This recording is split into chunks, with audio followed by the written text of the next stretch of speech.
Beberapa minggu lalu itu di sosial media, di Instagram, karena memang aku lebih sering main Instagram, lagi ramai tren marriage is scary. Nikah itu menakutkan. Jadi isi-isi kontennya ya tentang ketakutan-ketakutan orang untuk menikah. Ditambah lagi dengan banyaknya kasus KDRT dan perceraian yang memang berseliweran di media saat ini, tren ini makin rame aja kayak apa ya? Ya udah makin rame gitu. Terus karena memang akhir tahun ini juga aku mau nikah, jadi aku tertarik buat bahas tren ini. Maksudnya pendapat aku terhadap tren ini gitu. Jadi buat yang tertarik, kita langsung masuk aja ke videonya. Opini aku merespon tren marriage is scary. Kenapa sih aku akhirnya merespon marriage is scary? Ya karena seperti yang aku bilang di awal, akhir tahun itu aku mau nikah dan ya sebenarnya nggak ada ya nggak ngaruh apa-apa sih sebenarnya tren itu ke kehidupan aku. Cuman di sini aku mau bikin video mungkin buat teman-teman yang memang mau menonton atau memang penasaran tentang bagaimana sih pendapat aku yang mau nikah tentang tren tadi. Pertama mungkin perlu disadari bahwa memang wajar ya, maksudnya masuk akal gitu ketakutan-ketakutan itu muncul ke permukaan karena memang menikah itu bukan satu hal yang mudah. Menikah itu tanggung jawab yang sangat besar. Menikah itu banyaklah resikonya gitu. Ya seperti yang naik-naik di konten-konten itu ya bisa benar-benar terjadi gitu loh. Kayak misalkan perceraian, KDRT, dan lain sebagainya. Selain itu juga ya pernikahan itu komitmen seumur hidup. Sehingga banyak banget pertimbangan yang harus dipikirkan secara matang gitu. Selain faktor yang tadi sempat aku singgung sedikit, kayak misalkan soal tanggung jawab dan komitmen seumur hidup, yang bikin menikah menjadi menakutkan adalah ya kita benar-benar nggak pernah bisa menebak apa yang akan terjadi di masa depan. Dan ini adalah ketakutan yang menurut aku masuk akal gitu. Masuk akal, tapi jangan sampai mendikte ke kehidupan kita. Selain faktor-faktor yang tadi sempat aku singgung, ya ada beberapa faktor lain juga yang mungkin bikin orang takut untuk menikah. Misalkan, nggak bisa dihindari bahwa nanti pada akhirnya setelah menikah akan selalu ada pengorbanan. Karena, ya gimana enggak, kepentingan bersama itu kan akhirnya menjadi satu prioritas yang harus ditimbang-timbang. Jadi ada momennya pasti kita itu harus berkorban dan tanggung jawabnya besar.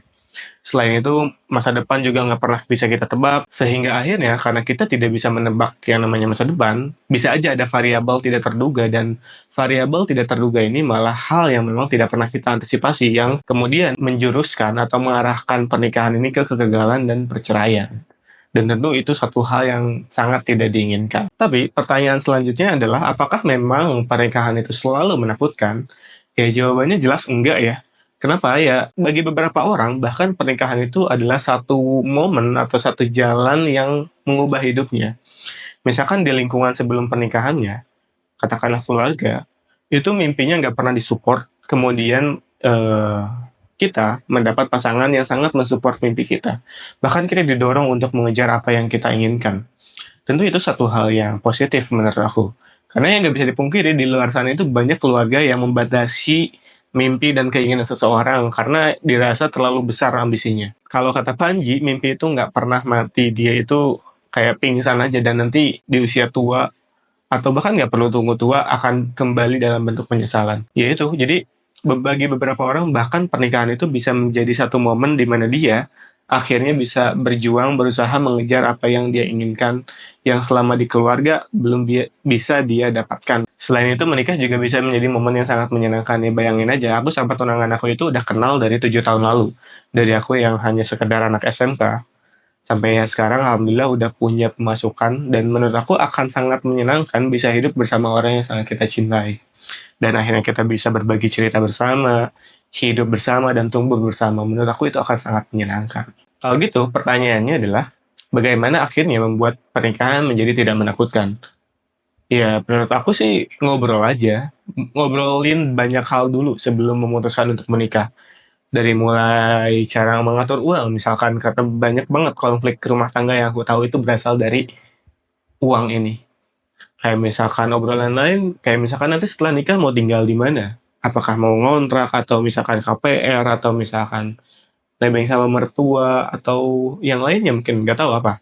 Di apartemen mungkin. Terus kayak misalkan mencoba membicarakan tentang anak mau punya berapa, kapan, dan itu kan bisa direncanakan. Tentu rencana bisa meleset, tapi seenggaknya menurut aku hal-hal itu cukup penting untuk diobrolkan dan tentu ada poin-poin penting yang tadi aku belum sempat singgung yaitu kayak visi. Kalau misalkan ketika ngobrolin visi pernikahan dan ternyata gak cocok, menurut aku ya jangan dipaksakan karena visi ini akhirnya jadi fondasi dasar, karena setelah menikah tuh ini loh yang kita kejar. Visi ini yang kita dorong bersama buat kita raih bareng-bareng gitu. Kalau misalkan visinya aja udah gak cocok, ya saran dari aku sih berhenti aja daripada hal-hal yang tidak diinginkan terjadi. Ya itu kuncinya, persiapan dan ngobrol.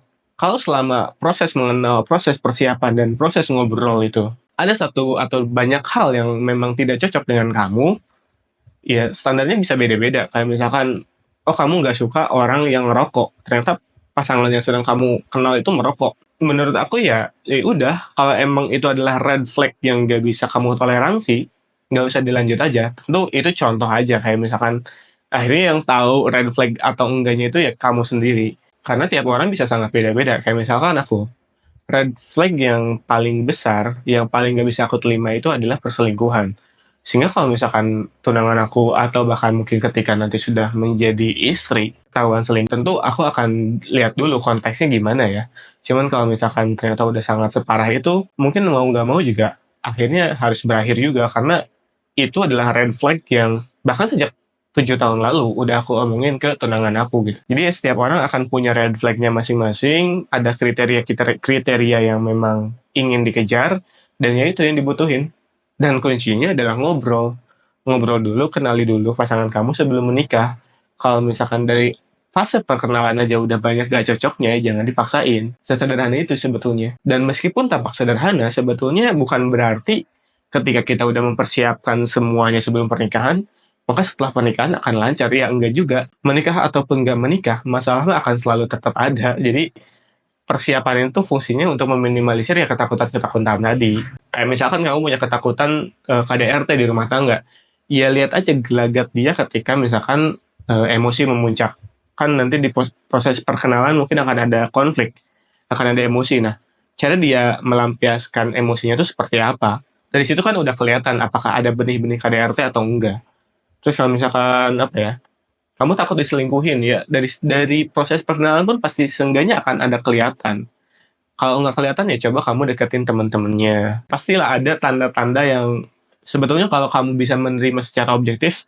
Nah ini kadang permasalahannya itu adalah tandanya udah ada, tandanya udah berseliweran, tapi nggak mau nerima tanda itu, kayak ah pasti dia bakal berubah. Ah pasti dia akan berubah, ini adalah racun. Iya itu kadang tanda-tandanya itu udah sangat jelas, cuman kitanya nggak mau nerima.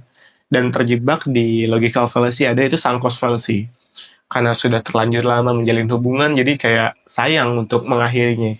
Padahal tanda-tandanya itu udah sangat jelas. Dia misalkan ketika marahan itu main pukul, main lempar barang, itu kan udah sangat jelas tanda-tanda yang setelah menikah mungkin akan merujuk ke KDRT. Dan ketika kamu nggak suka di KDRT ya udah jangan dipaksain gitu. Ya itu sih sebetulnya opini aku tentang bagaimana cara meminimalisir ketakutan-ketakutan dalam pernikahan. Ya diobrolin, dilihat tanda-tandanya, dicocokin visinya. Kalau emang banyak yang nggak cocok, apalagi bertentangan, ya udah jangan dipaksain. Cari yang lain. Sekarang populasi manusia itu ada di 8 miliar.